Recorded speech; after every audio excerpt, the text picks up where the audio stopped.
కలవాలనుకుంటున్నాను. మీ ద్వారా నేను రైతులు కలవాలనుకుంటున్నాననే విషయము ఇక్కడ ఉండే పత్రికా విలేకరులు కానీ, ప్రింట్ అండ్ ఎలక్ట్రానిక్ మీడియా సోదరులు, అలాగే సోషల్ మీడియా సోదరీమణులు అందరినీ నేను రిక్వెస్ట్ చేస్తున్నాను. కనీసం ఈ మెసేజ్ అందరికీ చేరనివ్వండి.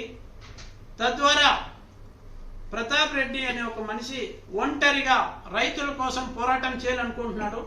తనతో పాటు నడవడానికి, తనకి సలహాలు సూచనలు ఇవ్వడానికి ప్రతి పల్లెలో, ప్రతి మండలంలో, రాయదుర్గం నియోజకవర్గం మొత్తం ఉన్న ఐదు మండలాల్లోని పల్లెల్లో ఉండే రైతులు, అలాగే రాయదుర్గం టౌన్లో కూడా రైతులు ఉన్నారు, రాయదుర్గం చుట్టుపక్కల ఉండే రైతులు కూడా, వీళ్ళందరి సహాయ సహకారాలు సూచనలు కూడా నాకు కావాలి.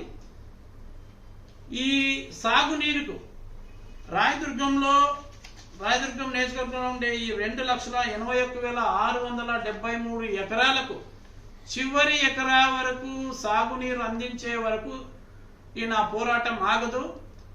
ఈ పోరాటానికి బలం చేకూర్చడానికి నేను ప్రతి ఒక్క రైతుని పేరు పేరున విన్నవించుకుంటున్నాను. నేను మీ ఊర్లోకి వస్తాను.